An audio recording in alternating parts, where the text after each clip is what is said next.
continuación, De Mañana con Monumental.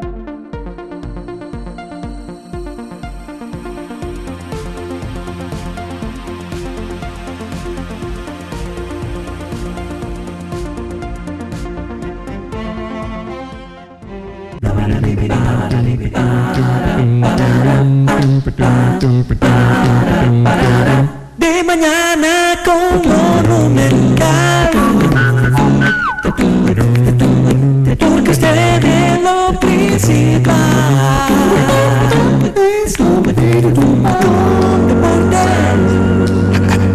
Curiosidades,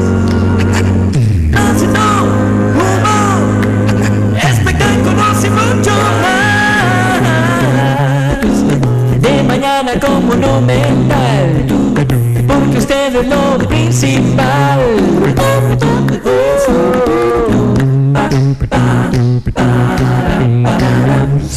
Hola, ¿qué tal? Muy buenos días, Michelle Mitchell Verdad, muy contenta de recibirles este lunes 2 de julio. Por Dios, qué rápido se nos fue el año, ya se nos fue la primera mitad del año y estamos estrenando mes de julio.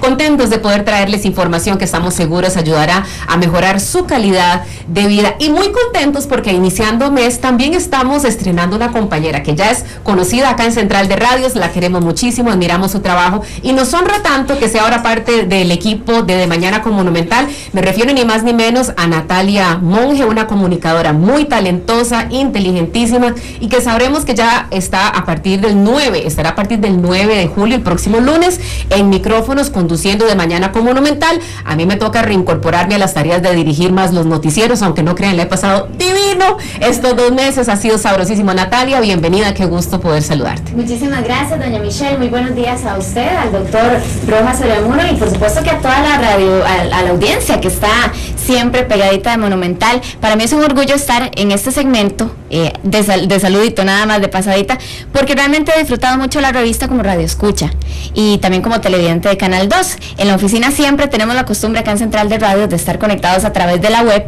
y tener ahí de fondo, mientras hacemos nuestras labores, esa información tan importante que brindan cada una de las secciones de la revista. Así que muy honrada de poder formar parte ahora de esta comunidad tan linda, no solo de radio escuchas, ¿verdad?, sino de expertos que realmente hacen un aporte social maravilloso. Así que muchas gracias y que disfruten mucho el programa de hoy, que les adelanto está interesantísimo. Muchísimas gracias, Natalia, contentísimos de poder tenerte en el programa, más que bienvenida. La verdad es que sabemos que vas a hacer un magnífico trabajo. Ya saben, para el próximo 9 de julio, a partir de las 9 de la mañana, ya va a estar aquí con el doctor Rojas Oreamuno, doña Natalia Monge, dándoles lo más preciso para poder mejorar su calidad de vida desde los distintos ámbitos que hemos preparado acá en la revista. Le damos la bienvenida al doctor Manuel Rojas Oreamuno con el segmento de Medicina Interna. ¿Cómo le va, doctor? Buenos días, Michelle. Buenos días, Natalia.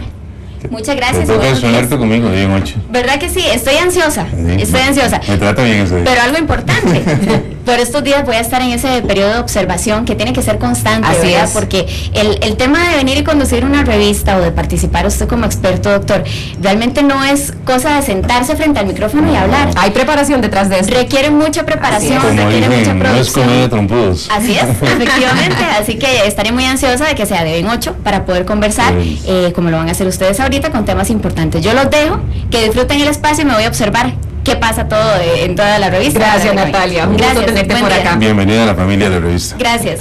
Pues hoy vamos a seguir hablando de los desmayos y las descomposiciones, parte número 3, un tema muy amplio pero muy importante. Durante las últimas semanas el doctor Manuel Rojas Oreamuno nos ha estado educando de por qué no debemos dejar pasar desapercibidas estas señales que nos da el cuerpo cuando alguien se desmaya, cuando alguien se desvanece. Puede haber un problema de fondo muy importante que por supuesto el doctor siempre nos recomienda explorar para ver de qué se trata.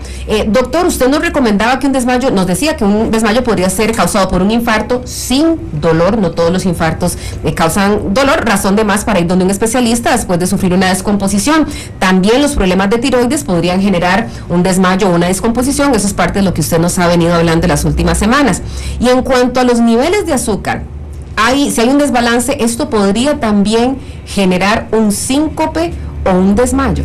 Sí, evidentemente, doña Michelle y amigos radio escuchas, el tema de la famosa descomposición que hemos mencionado durante los últimos programas y hoy esperamos poder terminar, Es un tema complejo porque hay múltiples causas que pueden ocasionar que perdamos la conciencia, y habíamos dicho causas de carácter neurológico, donde involucra cerebro, las neuronas, el funcionamiento del cerebro, donde involucra un adecuado sincronismo entre corazón, presión arterial, flujo sanguíneo, vasos arteriales, donde involucra también la estabilidad de una serie de sustancias en sangre, donde estamos hablando de los niveles de azúcar, los niveles de sodio, los niveles de potasio, donde estamos hablando de problemas de carácter hormonal que también están involucrados en nuestro metabolismo, donde hablamos de problemas de tiroides y demás. Así que la descomposición per se, cualquier persona que haya tenido una descomposición no puede dejarlo pasar desapercibido, porque muchas veces son eventos transitorios que nos están diciendo o están enviando señales de alerta de que hay algo más. Un ejemplo típico, por ejemplo, podemos hablando de causas neurológicas, ahorita volvemos a lo del azúcar. Por ejemplo, un paciente que tiene dolor de cabeza y una descomposición. Bueno, pasó, se descompuso, le dolió la cabeza y ya volvió y retornó a su normalidad. Bueno, pero lo que uno debe hacer es cuestionarse por qué le dolió la cabeza y por qué perdió la conciencia. Okay. ¿Qué relación hay entre ambos? Bueno, imagínense que un paciente joven puede tener una malformación arteriovenosa a nivel de cerebro, es decir, algún vaso sanguíneo tiene congénitamente una dilatación de uno de estos vasos sanguíneos, y esto cuando en periodos de aumento de presión, como pueden ser pujar, toser, hacer algún esfuerzo, esta dilatación aumenta, y donde aumenta la dilatación en forma transitoria, podemos tener náuseas, podemos tener alteraciones visuales, podemos tener dolor de cabeza e inclusive pérdida de conciencia. Pasó la crisis y el paciente parte sin novedad, no tuve nada. Regresa a la normalidad, aparentemente. Aparentemente. Muchos casos aparentemente etiquetados como migrañas, no son migrañas. Puede ser un tumor cerebral, puede ser una malformación arteriovenosa. Entonces, en este sentido, vean que una cosa tan sencilla como el producto final, que es simplemente la descomposición, podemos tener algo serio, no diagnosticado, que puede comprometer la vida. Vamos, por ejemplo, a los famosos ictus. ¿Qué es ictus en medicina? Ictus es el paciente que tuvo un cuadro de pérdida súbita de conciencia, usualmente de carácter neurológico. Pueden haber causas cardiovasculares como las arritmias y otras cosas que hemos mencionado.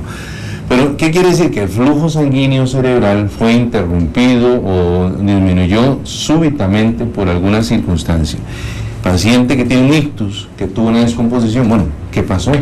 ¿Será que tiene una aterosclerosis o una obstrucción significativa de los vasos sanguíneos del cuello o de otra zona del cerebro? Y eso está comprometiendo el flujo y a periodos se conecta, a periodos se desconecta, es decir, hace síncopes y a veces recupera. ¿O será que tiene una enfermedad vascular multiinfarto, muy frecuente en los adultos mayores? A veces, aquí me permito hacer un paréntesis, no existe la demencia aguda. ¿Qué quiere decir esto? Que muchas veces el abuelito, para usar algún término cariñoso, resulta que en un momento otro se desorienta y entonces ya sale la familia diciendo, no, es que el abuelo ya empezó a chochar.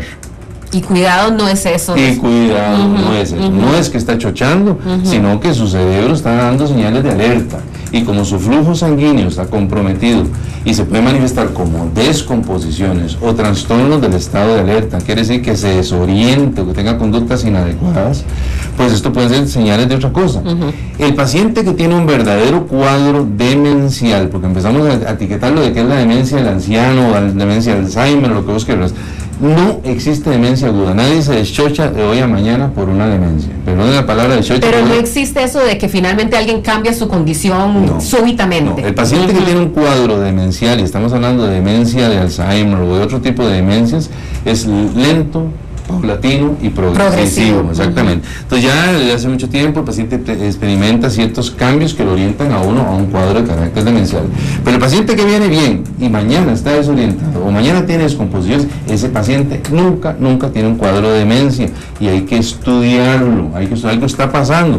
Bueno, los ictus en el adulto mayor, las descomposiciones en el adulto mayor pueden ser manifestaciones de flujo sanguíneo cerebral comprometido, de aterosclerosis, de endurecimiento de los vasos sanguíneos, de enfermedad vascular multiinfarto. ¿Qué es esto? Pequeños coagulitos que se van pegando en el cerebro, y como son perdigones, por decirlo así, son pequeños lesioncitas, probablemente a veces no comprometen la capacidad motora del paciente, o estuvo desorientado hoy y ya mañana recupera. Y está bien. Y ¿no? pareciera que está bien y nunca lo estudiaron, ¿verdad? Existe lo que se llama la isquemia cerebral transitoria también. Paciente que pierde la conciencia, se puede comportar inclusive como un derrame, puede tener datos que se llaman de lateralización, puede ser que tenga la boca torcida, el brazo no lo mueva, y en 24 horas recuperó. O no necesariamente. O no necesariamente. Que sin ese tipo de Sí, síntomas sin físicos, eso. digamos. Nada más tuvo un síncope, tuvo una descomposición y puede ser una isquemia cerebral transitoria, es decir, su flujo sanguíneo cerebral está comprometido y es el anuncio premonitorio de que eventualmente puede ser un evento más grande, como puede ser los llamados derrames, ¿verdad? Y ahí es diferente. Interesantemente, por ejemplo, existen lo que se llaman crisis atónicas. ¿Qué son las crisis atónicas? Bueno, hay pacientes, todo el mundo se imagina la crisis convulsiva, el paciente moviendo los brazos, con los ojos temblando y echando saliva y todo. Esa es la común crisis convulsiva que se llama tónico-clónica generalizada. Pero existen atónicas, el paciente está de pie y atónica quiere decir que perdió el tono, que perdió la firmeza, la turgencia de los músculos y se le aflojaron y quedó el pozo. Quedó flácido y cae. Exactamente, se le aflojó todo, se aflojó y cayó, eso es una crisis atónica. Eso es cuando la gente dice, se me aflojaron las piernas y caí. Exactamente. Me descompuse. Me descompuse, pero ¿por qué pasó eso? ¿Será un problema de retorno venoso a corazón o será que tiene una crisis atónica? Entonces, el contexto de manejo de un paciente que tiene descomposiciones es muy amplio. Hay que estudiar cerebro, hay que estudiar corazón, hay que estudiar vasos sanguíneos, hay que estudiar sodio, hay que estudiar potasio, hay que estudiar azúcar. No es simplemente tómese algo para mejorarle la circulación cerebral, como hace mucha gente. Todas estas pastillitas son buenas para el cerebro. No, señores, algo está pasando y no necesariamente es cerebro, no necesariamente es corazón, ¿verdad? Y las trombosis, que son estos pequeños coágulos del cerebro, pueden dar una reacción inflamatoria. Esto es como una chichota, ¿verdad? Uno se lleva un golpe, se le hace la chichota, es una reacción inflamatoria. Bueno, cuando uno tiene una trombosis, tiene un evento vascular cerebral, puede ser una reacción inflamatoria alrededor de la lesión principal. Esto quiere decir que en las etapas iniciales la lesión puede ser mayor, puede dar un mayor compromiso desde el punto de vista examen físico y en unas horas empieza a disminuir la inflamación y la lesión puede hacerse inaparente, pero ya tuvo una lesión. Pues hay que estudiarlos, hay que saber estudiarlos. Y aquí interesante, a veces uno le manda a un paciente que sospecha enfermedad vascular cerebral o un derrame o algo así, a veces en las primeras 24 horas y tal vez no pasa nada, no se ve nada y lo mandan para la casa. Pero no, hay que cuestionarse, a veces es mejor repetir una tomografía porque a uno le queda la duda en este sentido. Doctor, permítame, son las 9 de la mañana con 14 minutos y quisiera recuperar esto que me parece importantísimo que usted está diciendo. Muchas veces después de que se tiene un evento de este tipo, la gente se recupera, habla, está bien, pero no por eso, no por esa recuperación rápida deberíamos dejar que pase desapercibido, todo lo contrario, hay que hacerse los exámenes para ver qué afección de fondo hay. Esa es la lección más importante que creo que estamos tratando de transmitirles a ustedes en De Mañana con Monumental el día de hoy, que estamos hablando con el doctor Manuel Rojas Oriamuno, médico internista, y estamos hablando sobre los desmayos o descomposiciones que se llaman técnicamente síncopes. Una breve pausa comercial y ya regresamos. Llámenos, llámenos, estamos esperando su llamada, es importante, llámenos ya. No me toque el dial porque usted está de mañana con Monumental. Ya regresamos con De Mañana con Monumental.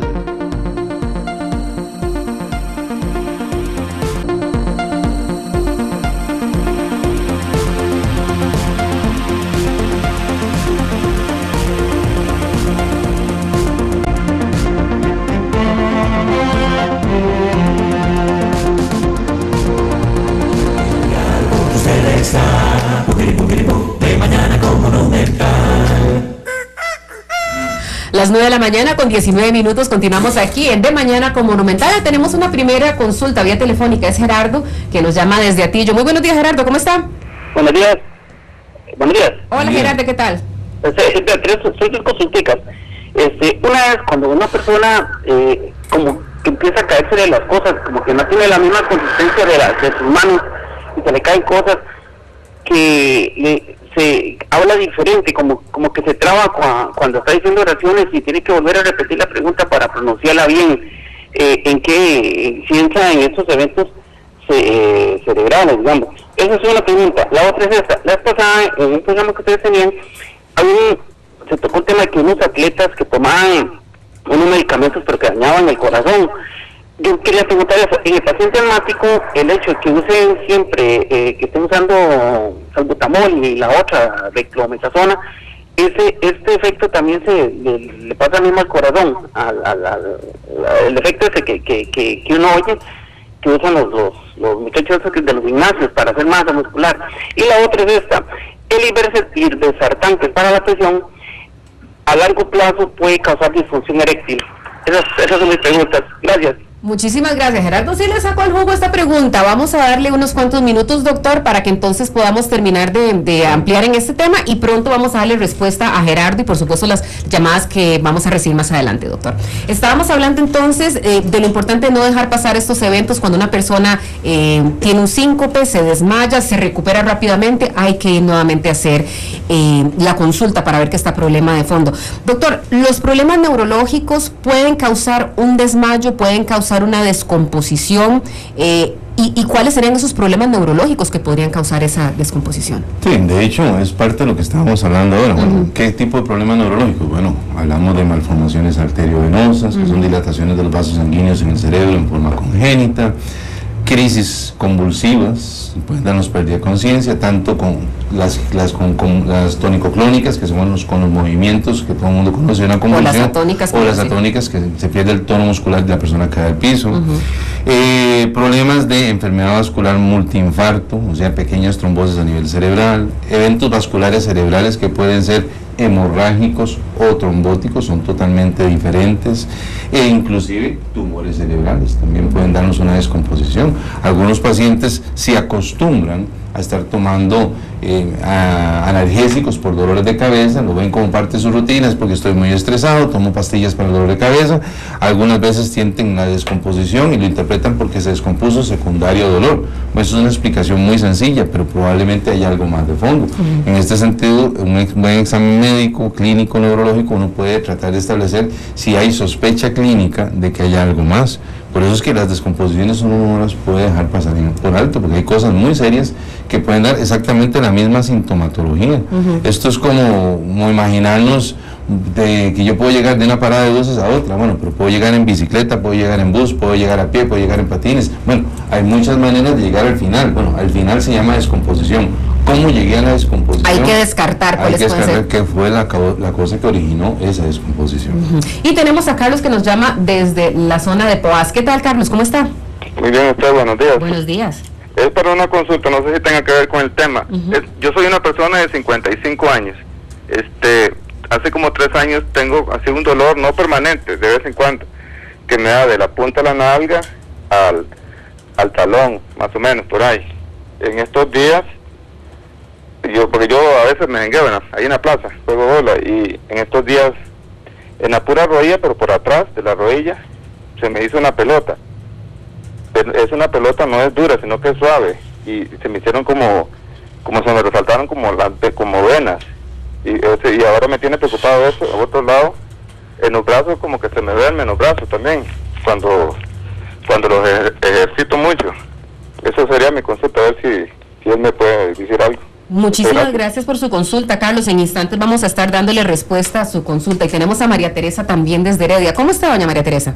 Bien, Michelle, gracias y bendiciones a usted y al doctor. Mi consulta es, Michelle, tengo un nietito de año y 2 meses. El miércoles le dio una temperatura como, bueno, de ahí estaba como irritadito, pero luego se le subió a 39.4 y empezó a convulsionar. Mi consulta más que todo es para que el doctor me aconseje. Lo llevamos al hospital de Heredia y le hicieron un examen de sangre y de orina. El bebé después reaccionó, pero casi que en la entrada del hospital fue cuando reaccionó. Pero mi pregunta es, ¿eso va a tener secuelas en algún momento con él? Porque no le mandaron a hacer un TAC o ningún otro examen. Entonces yo lo que quiero es que él me aconseje, por favor, si es necesario hacérselo o qué, porque a mí la verdad que me tiene muy preocupada. Gracias, doña María Teresa. Esperamos lo mejor para este bebito y pronto le estaremos dando respuesta. Y también Alejandra, desde Cartago. ¿Cómo está, Alejandra? Buenos días. Muy bien, muchas gracias. Los felicito por el programa. Muchas gracias. Yo quería saber, es que desde que tengo una hermana de 57 años que tiene un herpes zóster. Desde que ella Alejandra, tiene... disculpe que le interrumpa, ¿no saben? poquitito más fuerte, que casi no lo escuchamos, un pelín más fuerte. Un herpes zóster. Ajá. Y ella tiene dormida una parte, la mitad de la cintura y la mitad de la ingle, del mismo lado. Y nosotros queríamos saber qué médico trata eso y si se puede llevar a donde un neurólogo. Perfecto, muchísimas gracias por su consulta y tenemos a don Frank. Buenos días, don Frank, ¿cómo le va? Buenos días, los felicito por el programa. Gracias, don Frank, a las órdenes. Tengo una pequeña consulta. Yo siempre he sido una persona activa en lo que a ejercicio se refiere, pero de hace unos meses para acá me agarra un cierto dolor en el pecho, en el lado izquierdo. Hace como 4 meses me despertó un terrible dolor en el pecho, me fui para el hospital. Bueno, de hecho llegué a la Cruz Roja porque no podía manejar. Agarré el carro porque yo vivo solo y llegué a la Cruz Roja. Ellos me llevaron al hospital, me hicieron un electrocardiograma, creo que es. Me dijeron que todo estaba normal, me vine para la casa, me dieron unas pastillas que se llaman nitroglicerina y me dijo el doctor, si algo le pasa, metas esto debajo de la lengua y busque el hospital o la ayuda más cercana que tenga. Después de eso me fui para Guanacaste a practicar un rato de motocross con un primo. Subiendo un cerro me dio una total descomposición, yo pensé que me iba a morir, se me fue, como dicen, la luz a tierra y caí al suelo y me recuperé, seguí y todo normal, pero sí, me gustaría saber qué debo hacer, cuál es el paso a seguir, porque yo siento que eso no es normal, me agito más rápido de lo normal ahora, y cuando me agito yo siento el corazón que va bombeando rápido, o sea, ya no es lo mismo, ya no siento que tengo la misma fortaleza ni la misma condición física que tenía antes. Frank, ¿cuántos años tiene usted, Frank? Tengo 37 años, 17 le iba a decir de Ciara. yo también estoy con usted. Don Frank, muchísimas gracias y me alegra que haya llamado. Lo que el doctor está diciendo, no dejar pasar estos síntomas para que le den respuesta. Y tenemos a Katia que nos llama desde Guadalupe. Hola Katia, ¿cómo está? Buenos días. Mi papá tiene 76 años y a veces le coge como en la parte izquierda del estómago, digámoslo así, como un ardor, como que siente caliente y hasta se le pasa así de la ropa, el calorcillo. A veces es más abajo del costado y al rato se le quita. ¿Qué proviene de eso? Gracias por su consulta, doña Katia, muy amable. Y Rodrigo desde Cartago. ¿Cómo está, Rodrigo? Gracias, bien. Me alegra. Excelente programa. Muchas gracias. El caso mío que tengo, que he estado padeciendo unos mareos. Allá es un chequeo de laboratorio y han salido bien. Y he notado que a veces la lengua se me pone un poquito blanca y trato de limpiármela y un poquito un olor fuerte. Cuando no tengo eso en la lengua, sí se me quitan los mareos. A ver qué me aconseja el médico por ahí.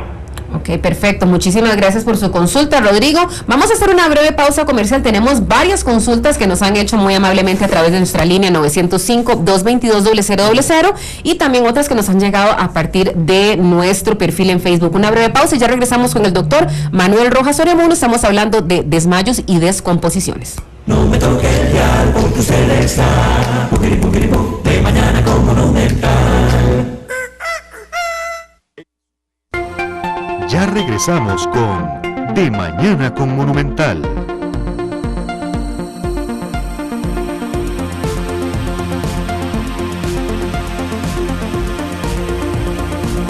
De Mañana con Monumental. De mañana con Monumental. Las 9 de la mañana con 32 minutos y tenemos una buena cantidad de consultas que le han llegado acá al doctor Manuel Rojas Oreamuno, médico internista. Nos preguntaba Gerardo, dice, se le caen las cosas, habla diferente y se traba y tienen que repetir para pronunciar bien ciertas cosas, parte de la sintomatología que viene presentando. Si esto entra dentro de los eventos cerebrales, y también preguntaba por los atletas que tomaban medicamentos, ¿cuáles son esos que dañan el corazón? La tercera consulta, si un paciente asmático que toma salbutamol y dexametasona, si le pasa el mismo efecto. mencionó un medicamento, doctor, el Ibersartán, exactamente qué podría causar esto, pero tal vez comencemos con el tema de cuando se le caen las cosas, habla diferente y se traba. Es una pregunta complicada. Bueno, vean, don Gerardo, el asunto está así. Si viéramos la cosa como solo que se le caen cosas de la mano, en una persona joven uno podría pensar que tuviera, por ejemplo, algo que comprometa la aprehensión, el cierre de la mano o la fuerza de las manos, porque me está hablando solamente de manos y no mencionó piernas ni brazos, entonces ubiquémonos solamente en manos. Uno podría pensar en primera instancia, bueno, lo más frecuente son túneles carpales. El túnel carpal es un espacio que está en la muñeca, exactamente en la base del dedo gordo, por decirlo así, y ahí pasa vena, arteria y nervio. Cuando ese espacio se empieza a cerrar, por razones generalmente de tipo laboral, eso uno lo ve mucho en oficinistas, en gente que usa uso profesional de las manos, en pianistas y demás, entonces se cierra esto y compromete el nervio, y esto puede ocasionar que las cosas se puedan caer de las manos. El túnel carpal puede ser bilateral, no necesariamente una sola mano. El problema es que para túnel carpal no calza que se le trabe la boca o el lenguaje. Aquí ya entonces resulta que ya no podríamos ubicarnos como un túnel carpal común y silvestre. Pareciera como que el problema neurológico va más allá. Habría que ver, cuando él nos habla de que se le traban las cosas al hablar, si es durante las crisis también de aprehensión de manos, no de aprehensión sino de prehensión, entonces deberíamos pensar en problemas neurológicos, en neuropatías, por ejemplo, y enfermedades desmielinizantes. Hay un montón de cosas de carácter neurológico que pueden dar una asociación entre problemas para hablar, pronunciar palabras y la fuerza muscular. Entonces la primera opción que le mencioné, que lo que uno pensaría, no calza dentro de este caso. Así que yo pienso, básicamente en el caso suyo, primero un exhaustivo examen médico y neurológico para ver cómo va el asunto, porque no pareciera ser algo sencillo y sí hay que prestarle obviamente atención. En cuanto a los atletas que usted nos mencionaba, los medicamentos, lo que mencionamos la vez pasada en Descomposiciones parte 1, fue los famosos anabólicos. Los medicamentos anabólicos son medicamentos que indiscriminadamente en algunos gimnasios utilizan para favorecer el crecimiento de masa muscular, y el uso indiscriminado de anabólicos, perfecto, hace, perdón la expresión, gente como gorilas, grandísimos, super musculosos, destrollados. Exactamente. Y este tipo de crecimiento muscular también se da en todo músculo, y uno de los músculos que es favorecido por la acción del anabolismo es el corazón. Entonces el corazón empieza a experimentar crecimiento del músculo. Esto se llama hipertrofia del miocardio, específicamente más a nivel de los ventrículos, es una hipertrofia ventricular. El problema es, mencionábamos la vez pasada que esto es como una toronja. Imaginémonos el corazón como una toronja. La toronja tiene una cáscara gruesita que viene a ser el músculo cardíaco, y la pulpa de la toronja viene a ser la cavidad del corazón que se llena de sangre. Bueno, si en un momento dado esta cáscara se vuelve más gruesa, pero no más gruesa hacia afuera, sino más gruesa hacia adentro, entonces en vez de tener una cáscara que puede ser de medio centímetro de grueso, vamos a tener una cáscara tal vez de 2 centímetros. ¿Qué quiere decir esto? Bueno, que si crece hacia adentro y no aumenta el tamaño, la cavidad va a ser menor. Esto que hace que los pacientes que usan anabólicos en forma indiscriminada tengan lo que se llama miocardiopatía hipertrófica, concéntrica, es decir, el corazón se le crece el músculo grande hacia adentro y la capacidad de bomba disminuye. Por eso muchos de estos pacientes que usan indiscriminadamente este tipo de sustancias hacen falla cardíaca, hacen insuficiencia cardíaca o inclusive arritmias cardíacas que pueden comprometer su vida. Entonces por fuera tienen una carrocería de lujo con un motor de tercera o de segunda. Y hasta que se llevan unos sustos que se dan cuenta del uso indiscriminado de esto. ¿Hay alguna relación con la ingesta de estos medicamentos de los que él hablaba en un paciente asmático, salbutamol y dexametasona? Ahí vamos. Él mencionó primero eso, no tiene relación directamente con el salbutamol u otros medicamentos. Estos medicamentos como el salbutamol y albuterol y otros tipos de medicamentos son medicamentos broncodilatadores, se usan en asma porque hacen que los bronquios se dilaten o disminuya la contracción del broncoespasmo, que es el cierre de los bronquios. Quitar esa sensación de pecho apretado. Que eso es lo que se ve en los asmáticos. Los asmáticos, cuando se les cierran los bronquios, es casualmente un efecto que es bloqueado o revertido por este tipo de medicamentos como el salbutamol. Pero en forma secundaria el salbutamol puede generar aumento de frecuencia cardíaca, por eso es que no infrecuentemente el paciente que usa salbutamol tiene temblor y tiene taquicardia. Y esto también podríamos hacer una correlación también con los síntomas de don Gerardo, a ver si será que estos síntomas de temblor o que las cosas se le caen de las manos y que se le traba al hablar es durante el uso de salbutamol, sobre todo cuando el paciente está desesperado con su sed de aire y empieza a usar más salbutamol de la cuenta, se taquicardiza más, aumenta más la frecuencia cardíaca, empieza con más temblor e inclusive se puede trabar al hablar. Entonces habría que ver si está relacionado con eso o no. Y en cuanto al irbesartán, el irbesartán no produce disfunción eréctil. Dentro de los medicamentos antihipertensivos que no lo producen están lo que se llaman los calcioantagonistas, donde está la amlodipina y todos sus familiares, los inhibidores de la enzima convertasa, donde está el enalapril, y los que se llaman ARA2, que es donde está el irbesartán y no está descrito disfunción eréctil con ellos. Teníamos a Carlos de 55 años, hace 3, dice que tiene unos meses más o menos, tiene un dolor que le va desde la punta de la nalga hasta el talón, a veces mejenguea y que se le hizo una pelota suave detrás de la rodilla y que lo tiene preocupado, y dice que además los brazos se le duermen cuando se ejercita mucho. Esto es parte también de lo que hablamos hace como 4 programas cuando hablábamos de los requerimientos mínimos para hacer ejercicio. No es que simplemente yo me voy a mejenguear. Dijimos que el gran porcentaje de muertes cardíacas súbitas y de arritmias cardíacas y problemas cardiológicos ocurren en el mejenguero de fin de semana. El paciente que no reúne los requisitos mínimos de acondicionamiento durante toda la semana y el fin de semana se juega 1 o 2 horas de fútbol o lo que sea, y este paciente se está sobreesforzando sin tener una condición física adecuada. Entonces, en ese sentido, esos hormigueos y demás habría que valorar si están en correlación con problemas de carácter circulatorio, con colesterol, con otras cosas.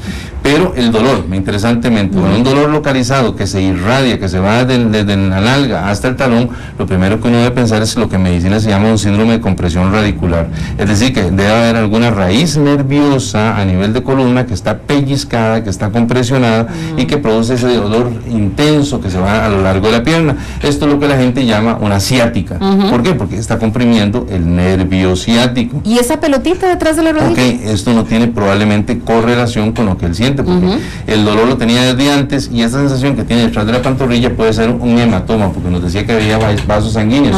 Puede ser que tenga algunos pequeños vasos sanguíneos, inclusive varices inclusive, y esto a veces haya ocasionado que alguno de estos vasos se haya dilatado, se haya roto y haya producido un hematoma, que es un acúmulo de sangre de ese nivel. Evidentemente hay que valorar. Doctor, quisiera aquí incorporar una pregunta que creo que tal vez pueda tener relación. Dice: buenos días, mi nombre es Juan y padezco una enfermedad llamada síndrome de Wolff-Parkinson-White. A veces me canso mucho cuando hago deportes. Me recomendaron operarme, pero quería saber si hay algún tratamiento con medicamentos porque la operación es carísima, $25,000. Dice: ablación con catéter para quemar una aceta adicional. No sé qué es aceta adicional.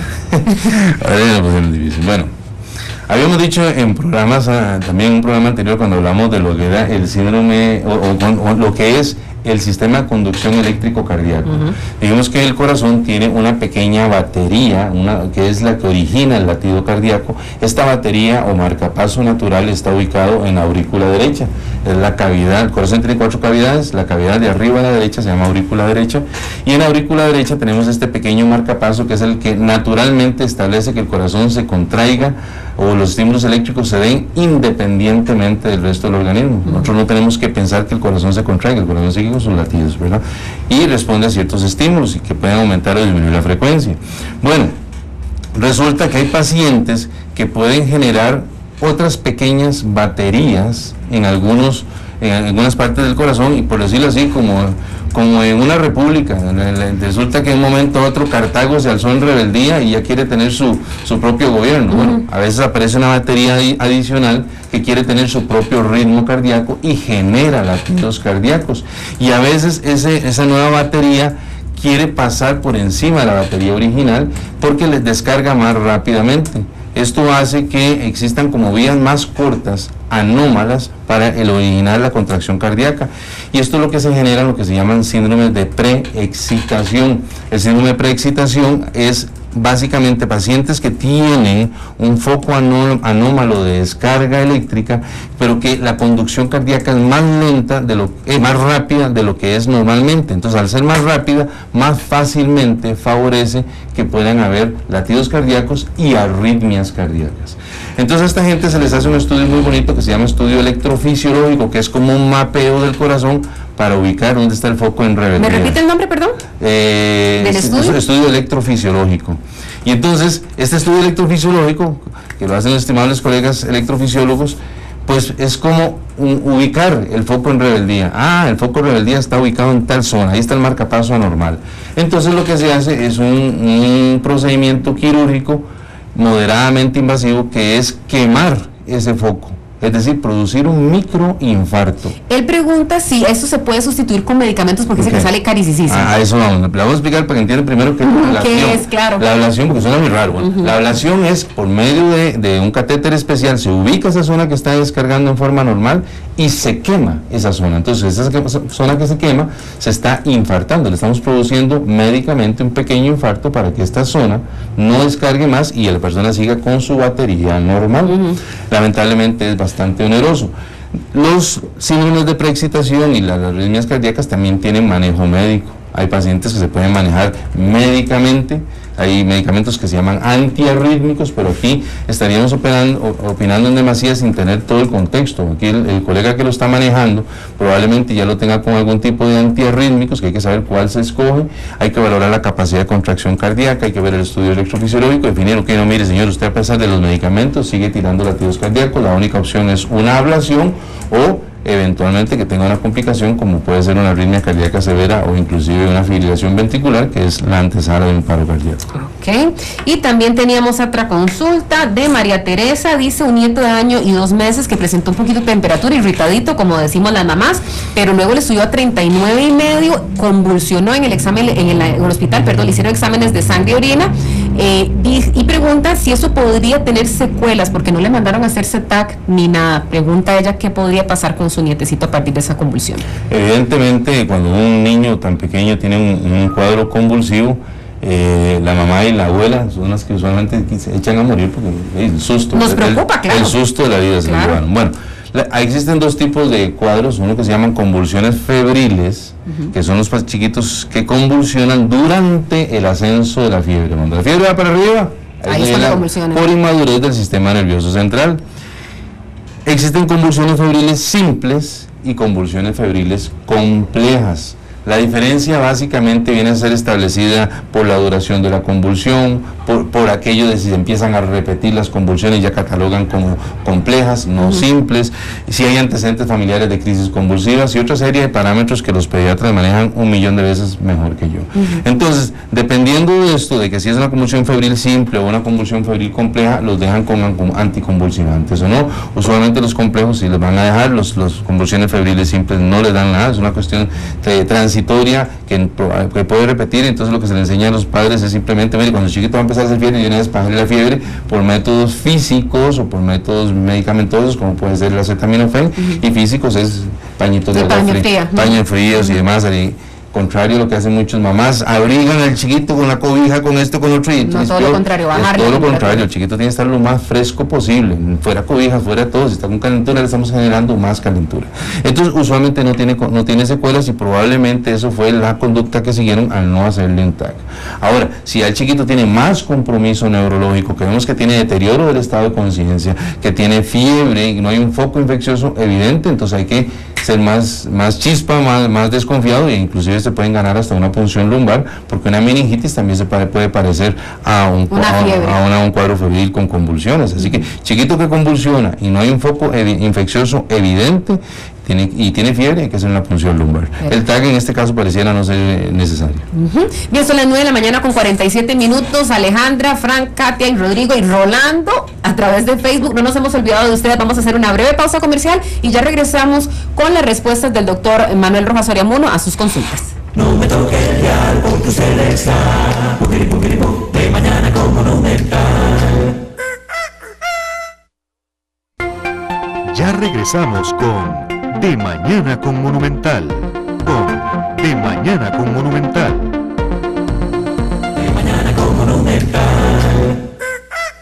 9 de la mañana con 50 minutos, estamos en la recta final de nuestro segmento de medicina interna. Josefina, vamos a recibir a la de Josefina como la última llamada porque tenemos una buena cantidad de consultas. Buenos días, Josefina, ¿cómo está? Buenos días, ¿bien usted? Bien, por dicha. Una preguntita para el doctor. Sí, señora. Es que tengo a mi esposo que ya tiene 52 años Me ha padecido 2 veces que me dicen que es lo que le padece es una inflamación en el hígado. Me le da mucha fiebre, le duele mucho, digamos, los huesos y de todo. No me le mandan nada, solamente que aparece alterado algo en el hígado. De último me dicen que es una inflamación y nada más. Entonces yo quiero saber si el doctor que me diga qué recomendaciones, a dónde debo llevarlo, y si él padece, digamos, el hepatitis puede dar o no da si le da inflamación en el hígado. Esa será mi pregunta y muchas gracias. Gracias a usted, Josefina, perfecto. Y vamos a seguir entonces dándole trámite a las consultas que teníamos pendiente. Tenemos el caso de Alejandra, su hermana de 57 años, nos decía que tiene un herpes zóster y que se le duerme la mitad de la ingle. ¿Qué médico podría tratarle en este caso? Bueno, recordemos que el herpes zóster es un herpes que sigue, un virus que sigue el trayecto de un nervio, eso es lo que se llama un dermatoma. Y a lo largo de este nervio es donde se aloja, por decirlo así, en la crisis. Se me olvidó encender el micrófono. Volvemos. Dijimos que el herpes zóster es un cuadro de carácter viral que es el mismo virus de la varicela. Se dice que la gente que ha tenido varicela, el virus queda alojado en las astas posteriores de la columna y que en situaciones de estrés o de inmunosupresión se puede liberar. Se reactiva. Se reactiva y se manifiesta como un herpes, que sigue el trayecto de un nervio. El trayecto de un nervio se llama dermatoma, son como líneas. Entonces el herpes usualmente no pasa a la mitad del cuerpo, agarra, como somos nervio izquierdo y nervio derecho, por decirlo así, agarra de la mitad del cuerpo hacia atrás, y eso es lo que produce el herpes, y produce en la etapa aguda pues fiebre, malestar general, las vesículas que siguen esta línea del nervio y demás. Pero y que obviamente se puede llevar alteraciones en la sensibilidad, sea hacia la hiperestesia, al sentir la sensación de quemadura y calor, o alteraciones hacia abajo, que es no sentir. Eso puede ser básicamente lo que ya está sintiendo. Pero veamos lo que dije al principio, los herpes aparecen en estado de inmunosupresión, algo le bajó las defensas y esto favoreció que el herpes se manifestara. Cuando nosotros tenemos un herpes zóster, debemos cuestionarnos qué pasó, qué hay de fondo. No quiero asustarla, pero tumores, por ejemplo, pueden empezar a hacer sus manifestaciones primero con herpes zóster. El paciente está inmunosuprimido, se le bajaron las defensas. Un paciente sidoso puede hacer herpes zóster. Un paciente que está en tratamiento con esteroides puede hacer herpes zóster. Hay un sinfín de circunstancias que hacen que nuestras defensas se bajen y la primera manifestación va a ser el bandido virus manifestándose. Estamos viendo la punta del iceberg, pero no estamos viendo el desencadenante. Así que siempre que hay un herpes hay que estudiar al paciente, ver qué otros síntomas ha tenido el paciente, porque si viene perdiendo peso, tiene fiebre, bueno, busquemos intestino grueso, busquemos colon, busquemos tubo digestivo alto, ultrasonido, para descartar que no exista ningún cuadro de tipo maligno tumoral, porque este puede ser el anuncio premonitorio de eso. Lo mismo pasa, por ejemplo, con un paciente que tiene una trombosis. A veces hay gente que dice, hay una trombosis en la pierna y váyase para la casa. Sabemos que los tumores son hipercoagulantes, en ciertos grados de ciertos tumores existe hiperagregabilidad de plaquetas, y vemos la trombosis y no pensamos que esa hiperagregabilidad de plaquetas puede ser motivado por un tumor oculto no diagnosticado. En herpes puede pasar lo mismo, puede ser el anuncio de que hay algo más. Eso es parte de los escenarios que un médico tiene que valorar para ir descartando. No simplemente tratar el herpes, sino ver qué más hay más allá. Y tenemos el caso de Frank, 37 años, dice que siempre ha sido activo, pero de unos meses para acá le agarra un dolor en el pecho del lado izquierdo. Dice que hace algunos meses lo despertó un dolor muy fuerte en el pecho, tan fuerte que manejó, pero tuvo que parar en la Cruz Roja. Le hicieron luego un electro, le dijeron que estaba normal, le dieron pastillas de nitroglicerina y le dijeron, póngaselo si le pasara otra vez esto, póngaselo bajo la lengua y busque ayuda. Y después nos contaba que practicando motocross se descompuso, se le fueron las luces, pero después se recuperó y todo normal, pero que ahora nota que se agita más rápido de lo normal. ¿De qué podría tratarse este caso de Frank, doctor? Varias cosas, es parte de lo que hemos venido hablando de las descomposiciones en los últimos programas. Número 1, signos de alarma. ¿Cuáles son los signos de alarma? Paciente que pierde fiebre, pierde peso en forma no adecuada o que no sabemos por qué, fiebre de origen desconocido es una, y la otra, los síntomas que despiertan al paciente de noche. El dolor. El paciente está dormido y algo lo despertó. Ese paciente no se está imaginando sus problemas. Ese paciente tiene algo lo suficientemente intenso que hizo que se despertara. Así que primer signo de alarma, lo despertaron. Usted, señor, no se quede tranquilo, tiene algo. Y le garantizo que tiene algo. Perdone que sea tan alarmista, pero mejor que vaya y se lo atienda. Enhorabuena que llamó. No, si no se confíe, porque si usted se despertó con ese dolor intenso, algo pasó. Bueno, obviamente, también yo siempre digo, no siempre que duele en el pecho es el corazón, y no siempre que es el corazón va a doler en el pecho. El ejemplo típico, los infartos sin dolor. Bueno, usted tiene dolor en el pecho. El dolor en el pecho se lo puede dar, obviamente, un problema coronario, pero también se lo puede dar, por ejemplo, si estamos pensando que estaba acostado. Eso es muy frecuente verlo en los pacientes que tienen reflujo gastroesofágico, devuelven ácido en la noche por gravedad, ese ácido llega a esófago, irrita el esófago, hace un espasmo esofágico por irritación del ácido y puede parecerse mucho a un infarto, ¿verdad? Así que tenemos que valorar eso, pero de lo más malo a lo más bueno, pensemos siempre en lo más malo. Si no era lo más malo, pues vamos hacia lo más bueno y podemos esperar para hacer el diagnóstico. Pero si yo a usted le digo, mire el reflujo, tómese unas pastillas para la gastritis, así nomás, y váyase para la casa, estoy dejando de pensar en algo que lo puede matar. Bueno, primero, le hicieron un electrocardiograma. El electrocardiograma es un examen que no es un examen del todo o nada. Nos da mucha información, pero inclusive en etapas agudas de un infarto podemos tener un electrocardiograma completamente normal. Y el electrocardiograma puede variar a las horas. Segundo, cuando nosotros tenemos cuadros sugestivos y hacemos un electrocardiograma y es normal, hacemos un examen que se llama enzimas cardíacas. Las enzimas cardíacas son sustancias que se liberan en sangre en las primeras horas producto de la lesión del músculo cardíaco. Entonces, un paciente que nosotros le medimos enzimas cardíacas y está elevado, está infartado aunque tenga un electrocardiograma normal. Habría que ver si a nuestro amigo Frank le hicieron enzimas cardíacas o no. Y vean qué interesante, Michelle, aunque tengamos un electro normal y las primeras enzimas cardíacas sean normales, las enzimas empiezan a subir a las 4 horas. Lo ideal es dejar, este paciente, lo mínimo que uno debe hacer es dejarlo en observación 4 horas mínimo para hacer unas enzimas cardíacas que siguen normales. A las 4 horas repetimos el electrocardiograma y las enzimas cardíacas están normales, ok, transitoriamente está bien, pero señor, me queda la duda, ese dolor no me gusta. Entonces este señor, sobre todo que después tuvo un síncope, tuvo una descomposición al hacer actividad física, que se está agitando más fácilmente, indudablemente necesitamos ver la capacidad de contracción cardíaca y cómo se están comportando sus coronarias durante la actividad física. Traducido a cristiano, usted necesita un ecoestrés, que es un examen que es una combinación de prueba de esfuerzo con ultrasonido. Si tiene un ecoestrés negativo, tenemos un 99% de posibilidad de que usted no tenga nada en su corazón y estemos tranquilos, y entonces empezamos a buscar por otro lado. Busquemos el problema digestivo, busquemos el reflujo gastroesofágico, busquemos otras cosas. Pero si tenemos un ecoestrés positivo, señor, usted hay que hacerle un cateterismo lo antes posible porque puede tener un problema coronario serio. Así de sencillo.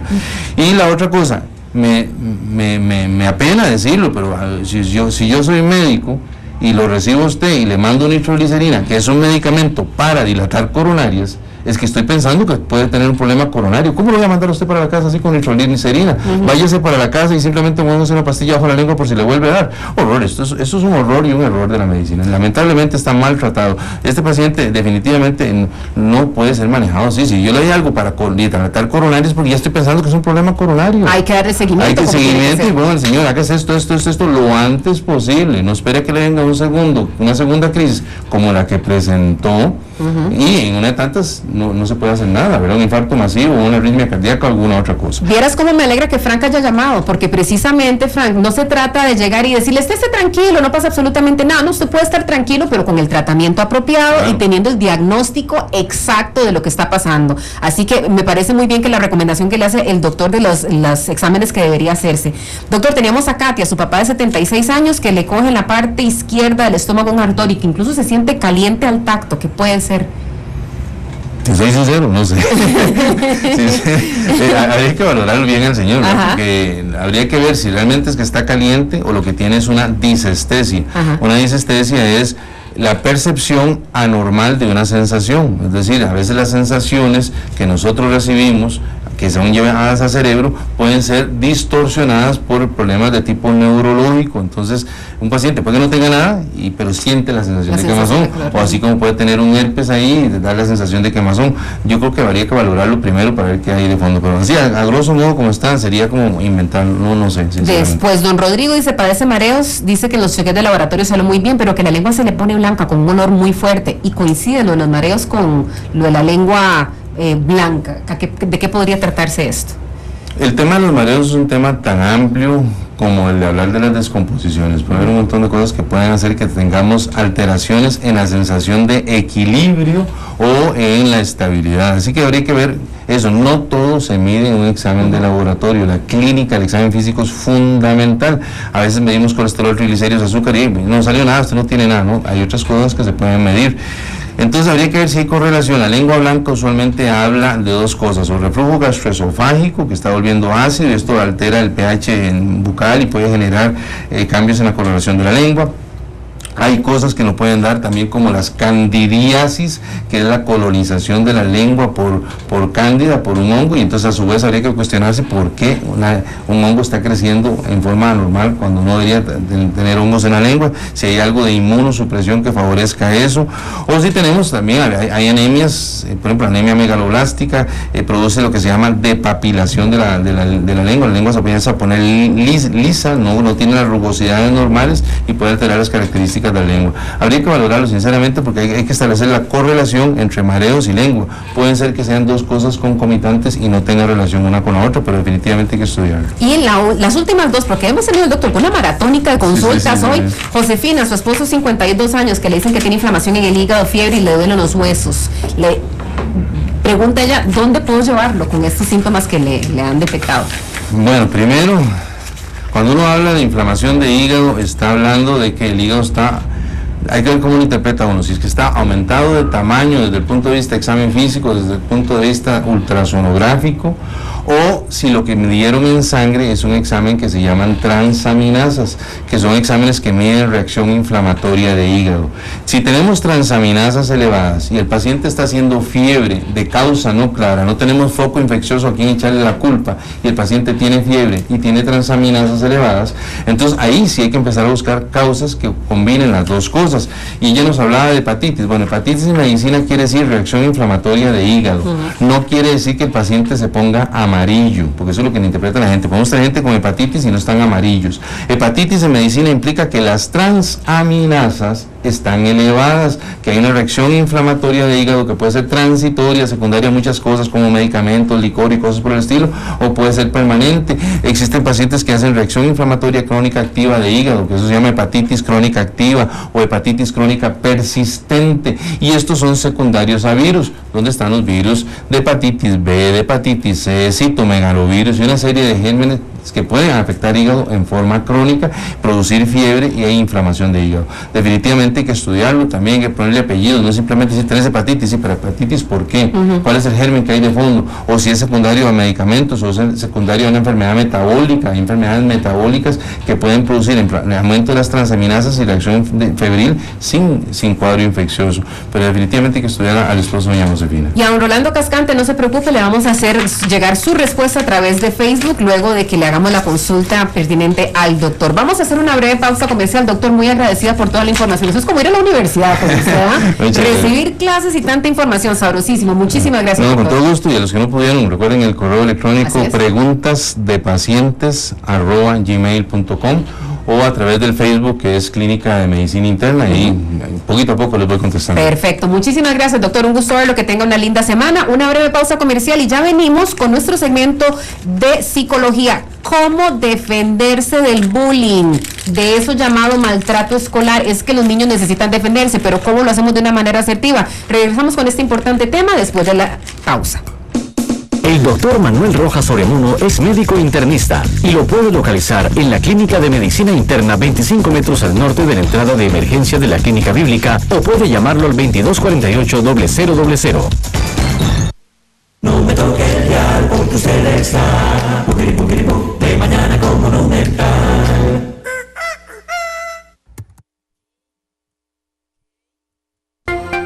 Ya regresamos con Y ahora, digamos, ya ahora que uno está grande, ya lo toma de otra manera, pero las situaciones se empiezan a dar en séptimo año, que yo pienso que es cuando uno está más vulnerable por el cambio de la escuela al colegio. En mi caso, lo que sucedió fue que por las mismas situaciones de que los compañeros no te aceptan o quieren cambiarte a como sos, digamos, en mi caso, yo es que era muy dedicada al estudio, entonces, o yo era la llamada la verde, ¿verdad?, del aula, entonces era, para algunos no era a pesar que es algo bueno, para algunos no era aceptado porque no se era parte del vacilón, no se escapaba o no algo así. Entonces era así como la zapa del aula, ¿verdad? Ellos de ahí se burlaban y trataban mal, dan apodos y en todo tipo de burlas, ¿verdad? Entonces eso, al yo no tener con quién compartir o con quién socializar en el aula, nadie con quien hablar, eso me fue como desmotivando e incluso pensé hasta llegar y salirme del colegio. Bueno, yo era de esas personas que quería formar como parte de un grupo de estudiantes así. Bueno, en mi caso había un grupo de estudiantes que eran populares, entonces uno trataba como de parecerse a ellos, hacer cosas para que ellos lo tomaran a uno en cuenta. Entonces ya hubo un punto en que yo veía que sí me ponían en cuenta, pero ya era como un punto que se aprovechaban de mí. Yo estudiaba y bueno, era como eso, que me copiaban los exámenes. Que Angie hizo la tarea, fue así, entonces yo, bueno, para no perder, bueno, la amistad de ellos era como que sí la hice, me dice, la traes mañana, la necesitamos. Entonces era como que todo lo que tenía que hacer era para ellos, entonces yo sentía como un punto de estrés. Ya era que usted tenía que hacer las cosas por los demás. Un punto en que yo me sentía presionada de saber que si no hacía las cosas bien, también eso iba a causar problemas en las otras personas, que en ese momento para mí eran ya como mis amigos, según yo creía, ¿verdad? Entonces era así, como que uno como en séptimo ya todo el mundo se aprovecha desde uno, entonces por ser los más chiquitillos, ¿verdad? Entonces no, realmente ya me cansé de la situación, tuve que buscar a una persona. Yo sentía miedo de ir a hablar con mis papás, porque tal vez yo sentía que me iban a regañar en vez de apoyarme. Entonces tuve que buscar a una orientadora. Entonces vi ahí el apoyo, entonces creo que fue ahí donde empecé a madurar más, a valerme por mí misma y no depender de los demás. Hubo un momento que sí, uno es difícil pues acoplarse a la situación, uno se sentía solo en el momento, pero luego uno se iba a buscar amigos de verdad, que más bien uno en ayudar, también lo ayudan a uno, entonces es un apoyo bonito. La verdad fue un proceso duro, porque uno apenas se está acoplando al cambio de la escuela al colegio. No me toque el dial porque usted está de mañana con Monumental. Laura y Angie son dos estudiantes de colegio, dos estudiantes de secundaria que escucharon ustedes fueron víctimas de bullying o maltrato escolar, matonismo escolar, también se conoce esto que se ha estudiado con mayor frecuencia en los últimos años, y es una especie de intimidación de parte de otros pares, pueden ser estudiantes de distintos grupos, de mayores que ellos o menores que ellos, pero el tema es que hay una relación de poder que intimida, que mete miedo, puede ser una intimidación física, puede ser psicológica, puede ser verbal, y queremos hablar de esto porque los muchachos también pueden aprender a defenderse de situaciones tan frecuentes como esta. Le damos la más cordial bienvenida a los psicólogos Rafael Ramos, Michelle Jack y Rodrigo Romo, los tres bienvenidos. Qué gustazo siempre recibirlos aquí los lunes con información que sabemos será de muchísima utilidad. Para comenzar, tal vez, Rafa, ante la noticia de que un hijo o una hija está siendo sometida a esta situación de matonismo, de bullying, ¿cómo debe reaccionar un padre de familia? Porque obviamente uno tal vez enardecido de que cómo es posible que a mi hijo o a mi hija le estén haciendo esto, ¿cómo debería reaccionar uno para poder apoyarlo? Bueno, primero muy buenos días, tengan todos nuestros oyentes. Michelle, buenos días. Primero, creo que algo realmente importante es entender que esto es un problema de dimensiones reales, y que no es una cuestión, perdonen las palabras que voy a usar, ¿verdad? De mariconadas, de tonteras, no te lo inventás, de chiquilladas, de estupidez, no, es realmente un problema.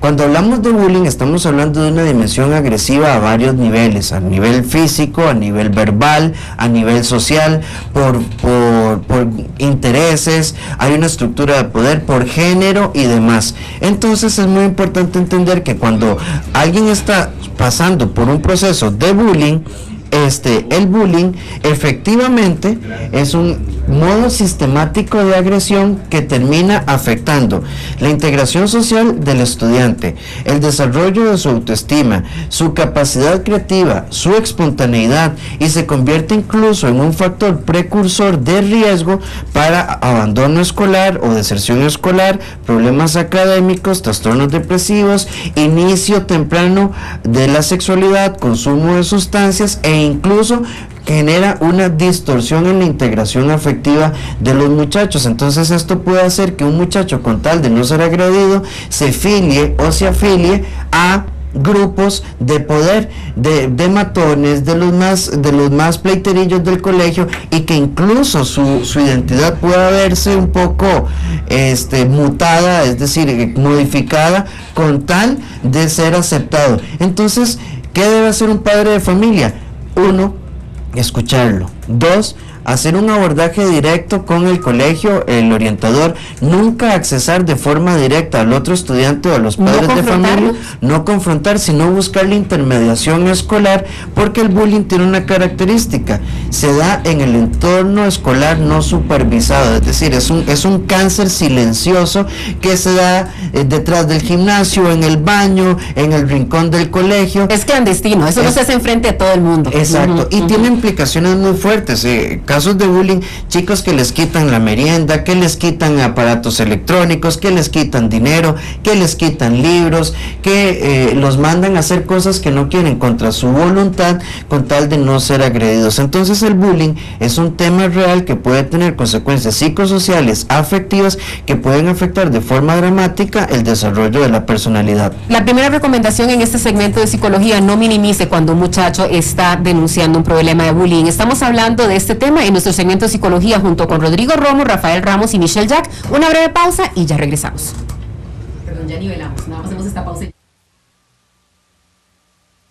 No me toque el dial porque usted está de mañana con Monumental. Ya regresamos con De Mañana con Monumental.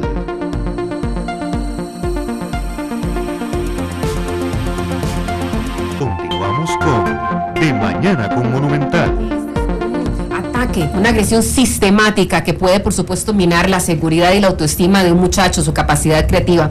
Michelle, me gustaría también cómo de alguna manera u otra el contacto con este centro educativo donde está sucediendo esto debe abordarse, porque en algunos casos el muchacho se siente en indefensión y además aterrorizado de que, cuidado, por ir a hablar, ahora sí vas a pagar las consecuencias. Claro, yo creo que uno primero, bueno, si estamos hablando uno como mamá o como papá, tenemos que garantizarle a nuestros hijos que los vamos a ayudar hasta donde tengamos que llegar, ¿verdad? Obviamente, como decía Rafa, pues hay una serie de pasos que uno no se puede brincar, ¿verdad? Pues preguntar si uno no, como mamá, no debería irse como a hablar con el chiquito que está atacando a mi hijo. Y creo que parte de lo principal, de lo más importante de no hacerlo, es porque le estás enseñando a tu hijo: usted no puede defenderse, usted no vale, ¿verdad? Entonces yo tengo que ir a defenderlo. Entonces eso es tal vez uno como de los primeros pasos que uno tiene que enseñar al hijo. No es que lo voy a tirar vaya a ver cómo hace, cómo hace, pero tampoco voy a ir yo a solucionarle todos los problemas, porque yo no voy a estar todo el tiempo con ese niño en la escuela. Entonces, bueno, pasando esa parte, pues el contacto inicial con la escuela tiene que ser pues de mucho respeto, pero si uno como papá tiene todo el derecho de exigir, ¿verdad? De decir: mire, mi hijo me dijo esto y esto está pasando, no, si uno logra pues saber el nombre del niño que está molestando al mío, a la niña, lo que sea, pues entonces voy con toda la información que yo pueda. Y pedirle a la escuela respuestas, ¿verdad? O sea, ¿qué va a hacer la institución? ¿Cómo va la institución a mediar esto que mi hijo está acusando, ¿verdad? Esa situación que mi hijo o mi hija está acusando. Entonces, eso sí es súper importante, esa cuestión de respetuosa, buscarle este intermediario, pero sí también exigiendo respuestas, ¿verdad? Exigiendo algún paso al que sigue y decir: bueno, nos vamos a volver a ver en cuánto tiempo, cuándo me dan alguna retroalimentación de qué es lo que está pasando. Rodrigo, ¿cómo hacer en el contacto con el agresor, con este muchacho, con esta muchacha que puede ser el bully, ¿verdad? El que maltrata y el que agrede? Uno pensaría, es que lo que necesitas es encontrar tata, como dicen en buen español, y ponerlo en su lugar, pero por otro lado Rafael decía: no hay que confrontarlos. ¿Cómo de alguna manera u otra trabajar con este muchacho que también tiene un problema y necesita ayuda? Así como la víctima, este muchacho necesita ayuda. Sí, claro, de hecho es importantísimo este enfoque, trabajar también con estas personas que son los agresores. Creo que aquí la escuela juega un papel muy importante, ¿verdad? Porque estamos hablando de integración. Será básicamente por una necesidad, digamos, de integración a un grupo, ¿verdad? Se forman estos grupos, los jóvenes, los niños tienen una necesidad de sentirse identificados con un grupo y surgen estos subgrupos agresivos, ¿verdad? Entonces creo que es importante el papel de la escuela para poder realmente integrar a todos los jóvenes, a todos los niños en grupos que se sientan realmente identificados. Yo he tenido la experiencia con escuelas que tienen, por ejemplo, el club de ajedrez, el club de computación, el club de, así como hay de el de robótica, atletismo, de todo, todo. exactamente. Entonces, bueno, esto como sea les permite estar con un grupo en el cual se sienten identificados y donde son quizás menos vulnerables. Sí serán probablemente calificados quizás como se diría, como el grupo de nerdos. Los quizás, verdes, ¿verdad? que dicen. Sí. Pero bueno, son un grupo como se ha formado y hay un poquito más de seguridad, ¿verdad? Pero al confrontar a este tipo de niños que son agresores, es importante tomar en cuenta que son niños que tienen poco apego a reglas y a normas, y probablemente que tengan una conducta retadora a la autoridad, ¿verdad? Entonces hay que manejarles muchos límites, mucha supervisión. Como decía Rafa, la cuestión es que esto sucede en los momentos en los cuales los maestros no están completamente pendientes, ¿verdad? Entonces, en ausencia de la autoridad, no, cuando ellos se convierten en autoridad y ahora sí, a punta de sopapo y golpe y de maltratar verbalmente es cuando empiezan a ejercer ese tipo de poder, más bien. Sí, eso, bueno, yo recuerdo en la escuela, ¿verdad? Cuando había pleitos y todo, iban todos atrás a donde están los buses, ¿verdad? Era esconderse de los maestros, y en lo que llegaban quizás eran 10, 5 minutos, ¿verdad? Pero esto del bullying también es un fenómeno que se da en todos lados, ¿verdad? Incluso hasta en adultos, ¿no? Conocido como el móvil también, ¿no? Y donde, te digo, tiene que ver mucho con ese sentido de identificación. Rafa, ¿cómo? A ver, porque estoy segura que habrá papás, mamás y cuidado también muchachos que nos han de estar escuchando y que están pasando por una situación de esas y están hartos. Francamente están hartos de ser las víctimas y de ser maltratados, de que se estén burlando de ellos, de que sean literalmente el conejillo de indias para que esta gente haga lo que les dé la gana con ellos. ¿Cómo hago yo para hacer valer mi posición, hacerme respetar en una situación de esta sin poner en riesgo mi integridad física, sin poner en riesgo mi seguridad, mi tranquilidad y mi bienestar? ¿Cómo hago para empoderarme y salir de esta situación? Bueno, yo creo que lo primero que hay que partir es que tenemos dos estructuras conductuales o de personalidad que están mal. Una que se permite agresión y otra que siente que la agresión es un estilo de relación. Entonces empecemos por el chico agredido. El chico agredido no es un chico que va a resolver el tema con decirle vaya y dele un manazo a su compañero y póngalo a hacer gárgaras de dientes, porque no lo va a hacer. Defiéndase, le diría a alguien, defiéndase, dele. Porque el concepto autodeterminación, autodefensa y demás es un concepto que no se ha integrado correctamente, y hay que ver cómo trabajamos con este niño o con esta niña, ese muchacho o esa muchacha, porque a la base de estos chicos tenemos un problema de autoestima. Hay características muy particulares como el peso, el tamaño, las destrezas deportivas, las destrezas académicas, si tiene o no algunas habilidades que puedan ser valoradas socialmente como positivas o atractivas por sus pares, es decir, por sus compañeros. Esto puede favorecer o no favorecer que se dé el bullying. Entonces, lo primero que tenemos que tener claro es que a este muchacho hay que darle apoyo psicológico, tanto en casa como en la escuela, para que pueda defenderse, pero incluso que esa defensa implique no necesariamente una confrontación, sino que pueda saber quitarse las pedradas, es decir, saber quitarse de antemano lo que le está sucediendo. Y con el chico agresor también es un sujeto de apoyo, porque voy a usar entre comillas, no es normal, a ninguna edad por supuesto, pero tampoco es normal que en la infancia o en la adolescencia un niño o un adolescente desarrolle una estructura agresiva. Quiere decir que detrás de este chico hay una historia afectiva o de agresión o de violencia, de eventuales abusos físicos, psicológicos, sexuales o demás, puede haber algún nivel de disfuncionalidad familiar importante que esté atrofiando. Y lo descarga en ese caso sobre sus compañeros. Sí, por ejemplo, un cuadro típico en este tipo de cosas, pensemos en un padre que sea agresor, que mine las posibilidades de un adolescente en su casa de ser el mismo. Por ejemplo, ese tipo de papás que cuando llegan no se puede poner equipo de sonido, si se está viendo la película hay que quitarla porque papá va a ver las noticias y hay que hacer silencio porque si no se enoja porque el señor llegó estresado. Probablemente esa mamá sea una mamá sumisa y este chico tiene tal nivel de represión que cuando sale del colegio, que es su mundo y su espacio, explota y busca chiquillos o chiquillas con una estructura psicológica más débil, y ahí es donde él se impone y canaliza a través de esta estructura de poder toda la frustración intrafamiliar. Entonces al final, ¿qué tenemos que hacer? Son sujetos de apoyo, de orientación, de estímulo y de tratamiento psicológico. El agresor y el agredido en la infancia y la adolescencia tienen que ser intervenidos para después no crear círculos de violencia en la vida de pareja intrafamiliar una vez que alcancen su desarrollo adulto. Estamos hablando sobre el matonismo escolar o el bullying, un tema que sabemos es importante poder detectarlo a tiempo. Tenemos una llamada de Jesús desde Heredia. Hola Jesús, ¿qué tal? Muy buenas, gracias por la oportunidad. Encantada. Yo les voy a ser honesto porque yo pasé esto con mi propio hijo. En Costa Rica lo que pasa, yo soy, no sé, conservador, no estoy de acuerdo con agresión como yo fui criado, digamos.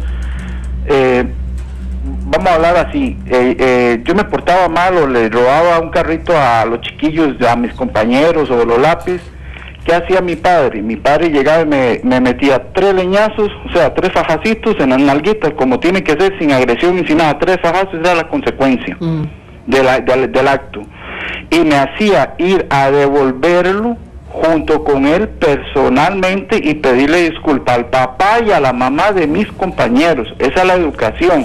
Hoy por hoy tengo 38 años y le doy las gracias a mi padre por verme cuidado. Ahora, tuve un hijo que era provocador de molestar a las personas, ¿verdad?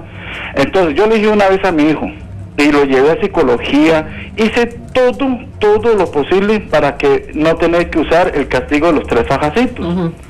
Entonces, el psicólogo decía que no había que tocarlo, que taca, que aquí, que allá, y aquello fue peor. ¿Por qué? Porque no hay una representación. Por eso es que yo no soy partidario de muchos psicólogos que dicen que a los niños no hay que tocarlos. Eso es mentira. La misma palabra de Dios nos dice, hay un pasaje, ahorita no estoy muy exactamente cuál es el pasaje, pero hay un pasaje que habla que si hay que usar la correa, hay que usarla. Dios viene a limpiar las cosas del mundo, como usted agarra su jardín y lo limpia de toda la maleza para dejar las cosas bonitas. Don Jesús, usted lo que nos está diciendo es que usted cree que por lo menos en el caso de su hijo era necesario por lo menos un rigor más fuerte, no solamente hablarle y demás, sino también llamarle la atención con el castigo físico como en su momento usted lo recibió para tratar de enmendar esa situación. Entiendo eso, ¿verdad, don Jesús? No, jamás. Entonces, ¿qué fue lo que yo hice? Ok, consecuencia. Si me lo golpeaban, yo le dije, a usted le van a dar un golpe, usted va a llegar y se va a topar un papá con su propio nivel, en su propia estatura y todo. Usted se va a topar un papá que va a ser más fuerte que usted y lo va a hacer sentado de un solo leñazo en la escuela. Y yo no voy a ir a intervenir ni nada porque esa es la consecuencia. Ahora, y de parte mío, y si usted llega y hace esto, usted se va a llevar 3 fajazos. Eso llegó y pasó. Una vez que pasó, y más que la que lo puso en su punto fue una persona igual que usted de su raza, una negrita, una morenita preciosa, llegó y le metió un solo puñazo y lo hizo sentado, perdone así, somos ticos. No, le entiendo perfectamente. Lo hizo sentado el culo, Entonces él se puso bravo, que yo le dije, no, maestra y directora, yo no voy a hacer nada él sabe la consecuencia. Yo hablé con él y mi esposa hablamos con él de que esa era la consecuencia, así que ahora él se siente avergonzado y todo, y ahora más bien como que se siente avergonzado de que los otros niños o sea, como que perdió el respeto, llamémoslo así. Don Jesús, le agradezco mucho por su testimonio. En instantes vamos a estar compartiendo con Rodrigo y con Rafael y Michelle al respecto. Y tenemos también a Rocío, que nos llama desde Alajuela. Muy buenos días, Rocío. Buenos días. Mire, yo me voy a salir, un poquitito del tema, porque sí pasé toda esa situación, ¿verdad?, en la escuela, con mi hija. Hoy día mi hija tiene casi 22 años, cumple en septiembre. Está en la universidad, pero mira, últimamente le da que, muy pocas amistades, con todo el mundo se pelea. Ella sí pasó toda esa situación en la escuela. Perdone que le interrumpa, Rocío, ella era la niña que era agredida en ese caso. Bueno, ella agredía y era agredida también. Y era también agredida. Entonces le costaba mucho tener amistades en la escuela. Ha sido bastante dura la situación con ella, es muy difícil. Ha sido una niña bastante rebelde, una adolescente bastante rebelde. A mí ahorita por lo que llamaba es que me tiene muy preocupada es el asunto. Ella, supuestamente apareció con un hipotiroidismo. Entonces, a raíz de esto dijo que era que se deprimía, entonces a veces es como cambia de humor constantemente, ¿verdad? Entonces a veces uno no sabe ni cómo tratar con ella. Doña Rocío, ¿y está en tratamiento con el endocrinólogo? Sí, a ella la acaban de poner en tratamiento. ¿Y qué está tomando? Mira, creo que fue la semana pasada que ya el doctor le mandó el tratamiento porque... ¿Eutirox o...? Sí, creo que sí, algo así me dijo que estaba tomando. La cosa es que, el humor es muy irregular, ¿verdad? Ahora resulta que, que no pudo continuar en la universidad porque por la tiroides, ¿verdad? Entonces ya ahora lo que pretende es estar acostada en la cama, se levanta tipo 10, 11 de la mañana, se sienta a ver televisión, se baña a las 5 de la tarde y agarra la calle y llega a las 11 de la noche. Entonces siempre hemos chocado muchísimo, se le ha tratado de poner límites de todas formas, habidas y por haber, y ella nunca ha obedecido los límites. Ahorita no sé qué hacer con ella. A mí me dicen, no, es que ya está grande, es una mujer, dígale que se vaya de la casa. Rocío, gracias por compartir su experiencia con nosotros. Tenemos entonces aquí anotados, por supuesto, lo que usted nos ha estado narrando. Vamos a hacer una breve pausa comercial cuando son las 10 de la mañana con 35 minutos y hablaremos de los casos de Jesús y de Rocío. Estamos conversando sobre el bullying o matonismo. ¿Cómo podemos finalmente entrarle a este tema que es tan frecuente en los kinders, escuelas, colegios y también en las universidades entre los adultos? Ya volvemos. No me toque el dial porque usted está de mañana con Monumental. Ya regresamos con De Mañana con Monumental.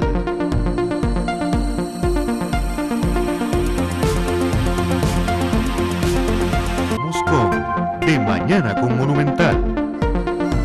Las 10 de la mañana con 39 minutos, seguimos hablando del bullying o el matonismo. Teníamos la consulta de Jesús. Muy interesante lo que nos decía Jesús, que a él le pasó lo mismo, su hijo también pasó por una situación similar, la diferencia fue cómo lo acometieron sus padres. A Jesús dice que le dieron sus buenas nalgadas cuando tenía que llegar y devolver las cosas que le quitó a sus compañeros y lo confrontaban directamente a pedir perdón. Dice que él más bien asumió la posición de ir y hablarlo, incluso buscó la ayuda de un profesional, según nos dice, con un psicólogo, pero que el problema siguió y que llegó más bien una tercera persona, una mamá, y que acomoda al niño, dicen en buen español, ¿verdad? No quisiera con esta palabra de ninguna manera endosar el tema del uso de la violencia en contra de los niños. Rafael, finalmente, ¿cómo hacemos? Cuando hablar no es suficiente y cuando hablando tal vez no vemos un cambio importante o el que esperamos en la conducta de este niño. Bueno, es que eso es un tema, en realidad, eso es todo un tema. Lo apuntamos, porque cuando un padre de familia a nosotros nos pregunta, Rafa, Rodrigo, Michelle, es que solo cuando me enojo me hace caso, la pregunta inmediata que a mí me surge es, ¿y cuándo le enseñó usted que solo cuando se enoja está hablando en serio? Entonces, la clave, y lo que hablábamos fuera de micrófonos, un poco apoyados por el comentario que nos hacía don Jesús, es que el no es no, no es tal vez. Y no es no ni o nonito, no es no y punto, ¿verdad? Es no. Y esto tiene que ser clave en este proceso. Los límites no trauman a nadie. Y hay un concepto que a mí me encanta, que se acuñó con un psicólogo, Erik Erikson, que él hablaba de frustración óptima. Uno tiene que frustrarse en la vida de forma positiva para entender que si a mí me compraron un celular como adolescente y se me dañó porque no lo cuidé, bueno, lo siento, papito, el siguiente llega un año después de que usted haya ahorrado, y lo siento que sea el único chiquillo que no tenga celular porque no lo cuidó. Pero ¿cuál es el problema? Que con tal de que el chico no esté metido en el cuarto, entonces le damos un segundo celular. Los límites son la base de la modificación de toda conducta, pero esto requiere un tono adecuado, firme, claridad, precisión y simpleza. Las reglas tienen que ser simples. Dame un ejemplo. Papá y mamá tienen que estar de acuerdo. Por ejemplo, el tema es, si usted no arregla su cuarto, usted no va a la fiesta. Porfa, déjenme, no va y punto. Yo establezco la regla y le digo, ¿su cuarto está arreglado? No. Y si lo arreglo, no, es que lo va a tener que arreglar, pero usted no va. Así el chico, ¿verdad?, se encadena en el portón. Sufrió la consecuencia. No puede ir a la fiesta. El problema es cuando nosotros decimos, a veces sí, a veces no, o cuando el chico nos manipula, Michelle, ahí tenemos un problema. Si dijimos, usted no ve tele hoy, no ve tele. Pero lo que pasa es que a veces los castigos son irracionales porque los padres actúan enojados, frustrados o desesperados y ponen reglas que no han pensado. Entonces, la modificación del carácter empieza por padres que sean centrados, equilibrados, que no se enojen cuando a la hora de establecer un castigo, que pongan el castigo hasta que ya se haya pasado el enojo, y que entendamos que uno está en este mundo para formar, y la formación implica limar, implica pulir, y a veces se van a enojar. A mí me hace mucha gracia, todos en algún momento hemos dicho que cuando tengamos 18 años nos vamos a ir de la casa, y qué desgracia que yo no tengo los papás de Juanito que sí son buena nota. No se traumen por eso. El no frustra, el no forma, y el no es clave en la vida. Pero es y educa, cumplirlo. Y es cumplirlo. Es no traicionar nuestra propia palabra. Exacto. Y hacer cumplir, porque hay gente que es, mire mijito, es que le voy a, es una amenaza constante y nunca pasa nada, y es cuando el chiquillo siente que está en su salsa y puede hacer lo que le dé la gana, a final de cuentas, ¿verdad? Claro. De ahí la importancia justo que dice Rafa, de no poner castigos cuando uno está enojado. Claro. ¿Verdad? Porque probablemente estos castigos sean desproporcionados. Entonces terminan yéndose para atrás con el castigo los papás. O sea, que llegó tarde y no sales en un año. Bueno, creo que no es la solución, ¿verdad? Es extremo. Claro. Es extremo. En el caso de Rocío, dice que le pasó con su hijo, que está en la U, pero últimamente tiene pocas amistades, dice que se pelea, y que más bien esto venía de chiquitilla, que agredía y era agredida, que ha sido bastante rebelde. Nos habla un tema de fondo que me parece importante, le preguntó Rafa, presenta hipotiroidismo y se deprime, y que ahora más bien no quiere ir a la U, se queda en la cama hasta tarde, se baña hasta tarde, su humor cambia constantemente. Ya aquí hay una razón más allá de lo estrictamente social, también un tema físico. Y Michelle, ¿qué nos puedes decir al respecto? Bueno, yo creo que lo importante es que ya la parte física o médica se abordó, está diagnosticada, ¿verdad? Por lo menos ahora creo que hay que darle un tiempo a ver qué pasa con el tratamiento, a ver cómo responde ella. Sin embargo, hay algo que llama para mí poderosamente la atención, porque ella pasa mal durante el día, triste, aburrida o sin amigos, pero en la noche se ve pachanga. ¿Elige entonces? ¿Perdón? Elige entonces, ¿cómo sentirse? Puede ser, ¿verdad? O a conveniencia. Entonces ya no tiene energía o no se siente bien por la tiroides para ir a la U, pero sí hay energía suficiente para irse de fiesta en la noche. Entonces hay una cuestión que para mí me suena un poquito de manipulación, que es muy importante ayudarle a Rocío a que ella busque ayuda, cómo asesorarse bien para el manejo de esta muchacha, porque además tiene 22 años, ¿verdad? ¿Qué le recomendarías con una mujer adulta? Es que ya tiene 22 años. Sí, lo que pasa es que aunque uno tenga 40 años, si uno vive en la casa de los papás, las reglas que existen en la casa de los papás son las mismas, aunque uno tenga 40 o 50, la edad que uno tenga. Me encanta, me está apoyando, sí, esa es mi teoría. Exacto, entonces uno piensa que cuando ya están así de grandes es más difícil manejarlos, y sí, es más difícil, pero siempre lo necesitan a uno como papá. Claro. O sea, ¿de dónde saca esta chica los medios para poder irse de fiesta en la noche si ella no trabaja? Porque asumo que no trabaja por lo que la mamá describe, ¿verdad? Entonces, hay diferentes maneras en las que podemos controlar los actos de nuestros hijos, y uno también puede decirle, bueno, ¿saben? Si quiere irse de fiesta en la noche, entonces tiene que seguir con la U. No va a seguir con la U, entonces no hay salidas en la noche, lo siento mucho, ¿verdad? Y es donde tenemos que plantarnos muy, muy fuertes con eso, ya cuando sean más grandes, y muchas veces lo que pasa es que como papás también nos cansamos de pelear, porque claro, entonces todos los días es un pleito, todos los días son caras, todos los días son puertas que se tiran. Bueno, no digo que ese sea el caso de doña Rocío ni mucho menos, pero uno puede imaginarse algo así con hijos ya grandes, ¿verdad? Rodrigo, perdón, Rafa, nada más quería preguntar, a veces uno siente que los muchachos o los niños que son víctimas del bullying como que traen algo, hay una constante, los muchachos saben a quién agredir y a quién no agredir, qué es lo que ven en uno, qué es lo que ven en un niño, qué es lo que ven en un joven, que dicen, esta puede ser una víctima, y a este me lo sopapeo, a este le digo lo que me da la gana, a este le saco provecho y le digo que me haga las tareas, como lo decían las chicas en estos testimonios. ¿Qué es lo que ve un bully, un niño o un muchacho potencialmente agresor en lo que podría ser potencialmente su víctima? Bueno, realmente lo que se observa es la vulnerabilidad, justamente, ¿verdad? Porque son niños que seguramente no logran confrontar. Yo no digo que el niño deba reaccionar igual, en forma agresiva, ¿no? Ni confrontar a alguien que quizás es más grande o que son varios compañeros. Sin embargo, debes tener la capacidad de confrontar, no de evadir, ¿verdad? Entonces él tiene que buscar también una forma alternativa, es decir, buscar a los maestros, buscar autoridades para que pueda realmente tener ese apoyo. Y te lo pregunto porque ha sucedido que lo saco de tal escuela y lo paso a otra y sigue la misma situación cuando está en un medio completamente porque distinto. Generalmente los que son agredidos se callan, no lo dicen, y creo que lo decías ahora, ¿no, Michelle? Que hay muchos niños, no sé si fue fuera del micrófono, que hay muchos niños que efectivamente hasta por pena no lo comentan con los papás, ¿verdad? Porque no quieren decirles, porque tienen miedo a que los papás vayan a la escuela y hacer escándalo. Claro, hacer un escándalo, porque ellos tienen temor. Entonces son niños que efectivamente se van a dejar, ¿sí? Y eso es lo que logra reconocer la persona que aplica el bullying. Estamos con los psicólogos Rafael Ramos, Rodrigo Romo y Michelle Jack. Estamos hablando sobre el bullying o matonismo. 10:48, una brevísima pausa, ya regresamos. No me toque el dial porque usted está de mañana con Monumental.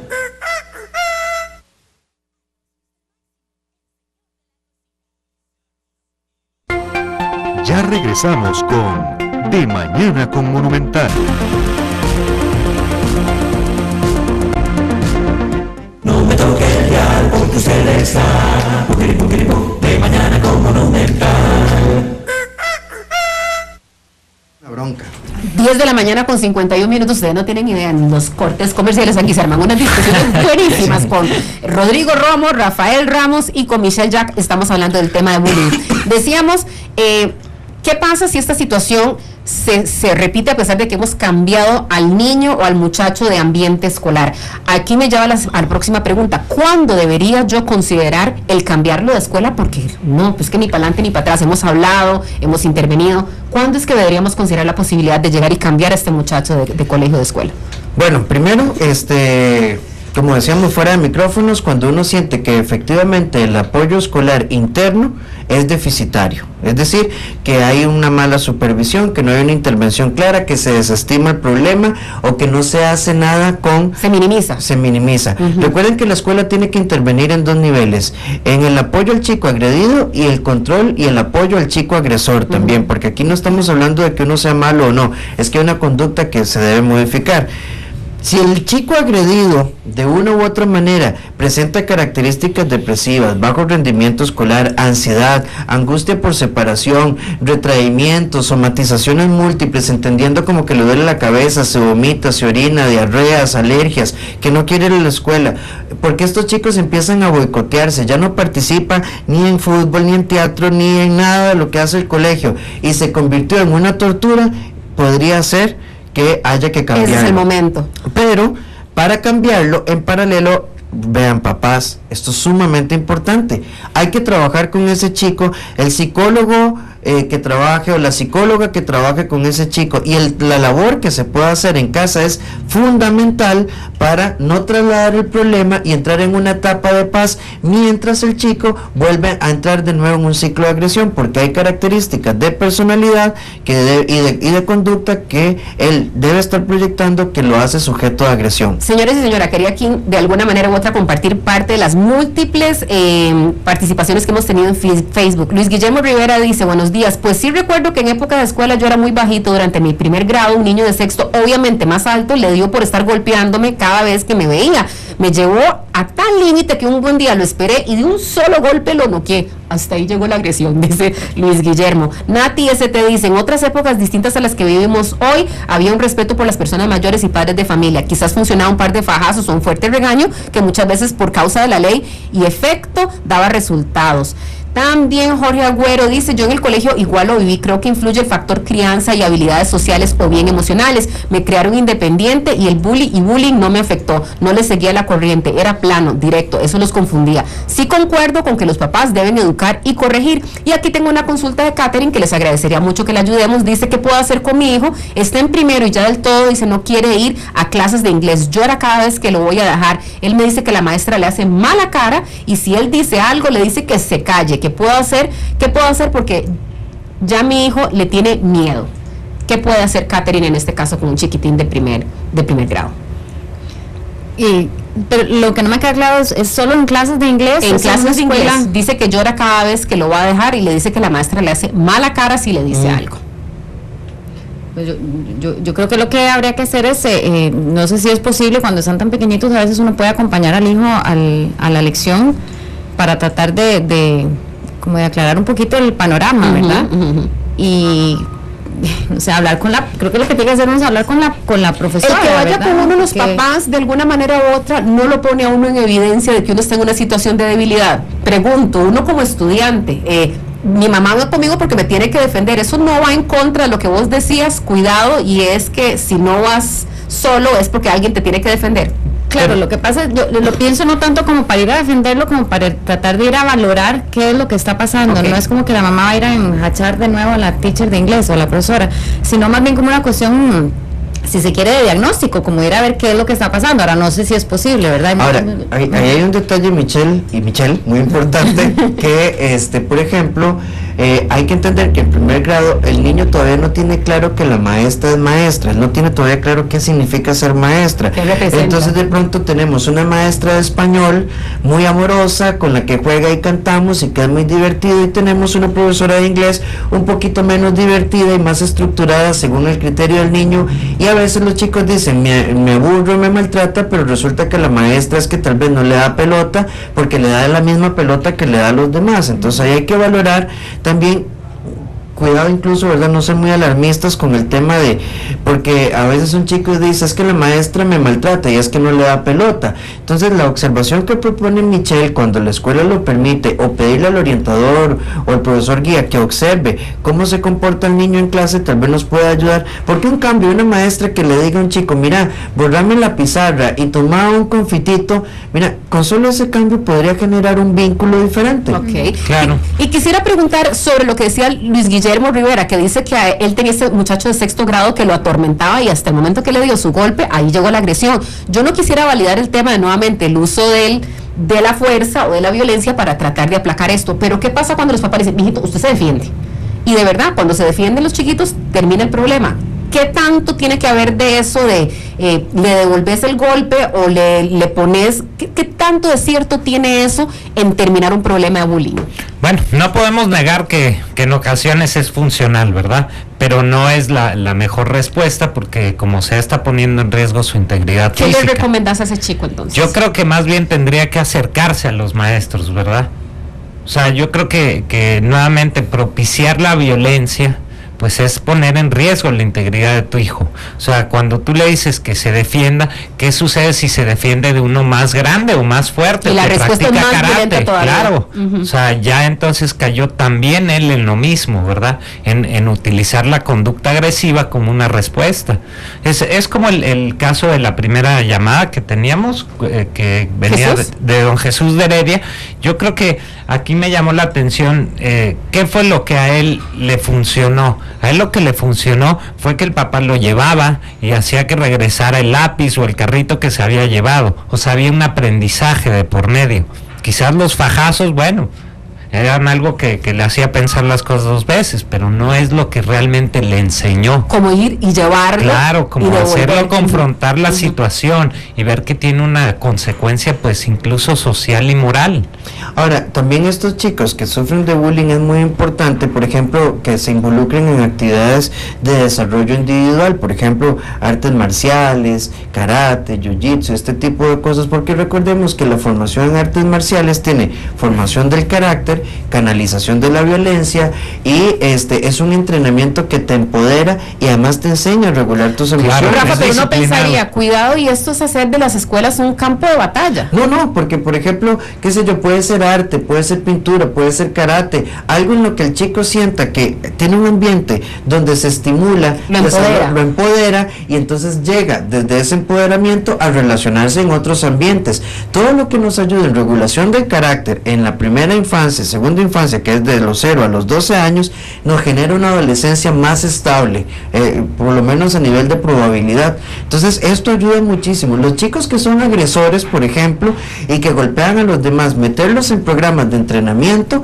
ayuda muchísimo, porque ahí va a tener un coach que lo va a poner a hacer lagartijas. Si es muy agresivo, lo va a frenar y entonces aprendemos a canalizar el enojo. Es un momento importante en paralelo a lo psicológico, lo familiar y los límites, que a estos chicos se les entrena la conducta agresiva. Me encantaría poder concluir el programa aquí recordando el tema empieza estableciendo límites claros, medibles, comprobables y que se cumplan. Y precisos. Precisos, que se cumplan. Eso me parece muy importante y por supuesto siempre potenciando esas áreas de desarrollo que tienen nuestros hijos.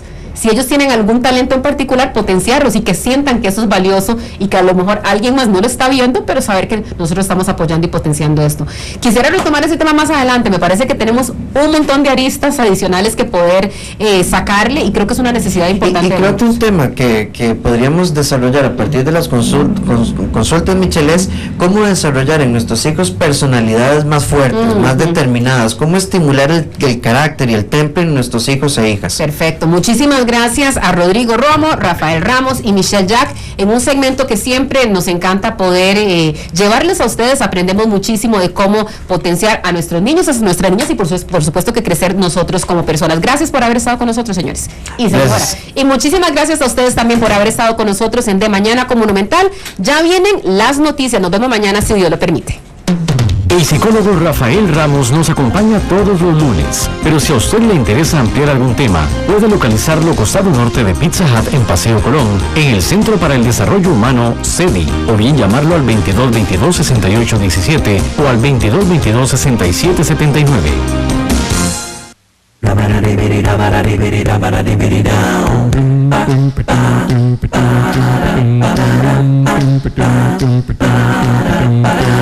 De mañana con Monumental.